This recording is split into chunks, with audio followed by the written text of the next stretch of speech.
اهلا بحضراتكم من جديد، وهبتدي مع حضراتكم فقرتنا الاخباريه من تويته او تغريده لسياده الرئيس عبد الفتاح السيسي، اللي دعا من خلالها جميع ان هم يشاركوا الاطفال الايتام الاهتمام والرعايه، لان هم امل مصر ومستقبلها. وكتب على صفحته الرسميه بموقع تغريدات تويتر: نحتفل اليوم جميعا مع ابنائنا وبناتنا بيوم اليتيم، اللي بيعد يوم الرحمه والالفه والطمانينه، وان اعظم الناس واجودهم من صان اليتيم، وأدعو الجميع أن يشاركوا أطفالنا الاهتمام والرعاية لأنهم أمل مصر ومستقبلها.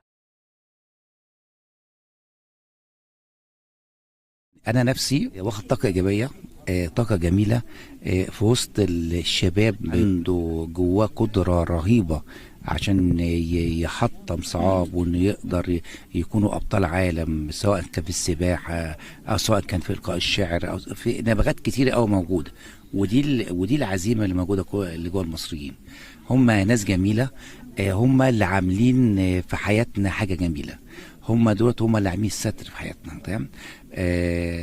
احنا عاوزين كلنا نشكر ونوجب الشكر للسيد الرئيس عبد الفتاح السيسي رئيس الجمهوريه، ان هو اول واحد ابدى اهتمامه بيهم، وخلى الشعب كله وكل مؤسسات بالكامل تمشي في القطيره دي. انا نفسي من جوايا واخد طاقه جميله، واخد حاجه نقول في حاجه جميله جوانا كده في المجتمع، اللي هو علمنا ديننا الاسلامي اللي هو التكافل والرحمه.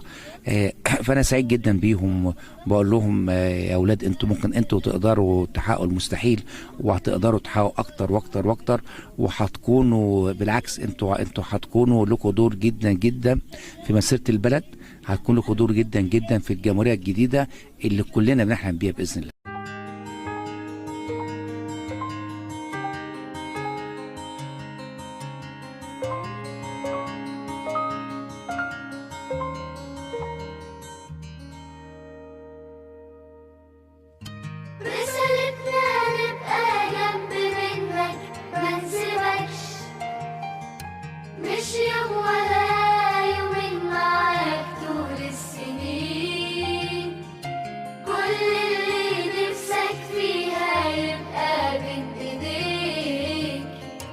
هنفرحك وهنسعدك، اعتبره ليك.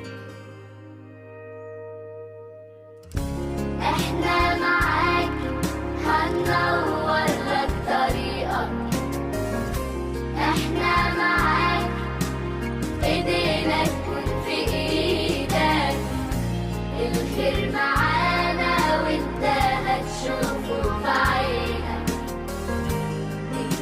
هتبقى وسط أهلك جوا بيتك.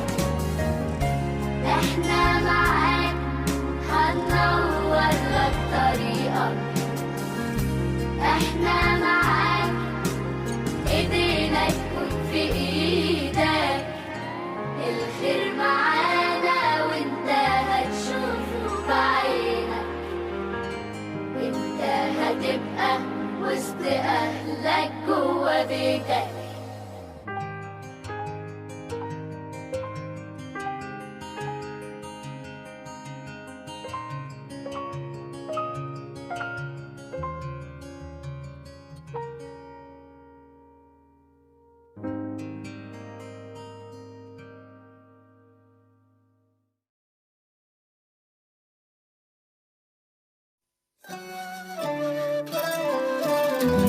أنا عشت عمري في كوم ظروف،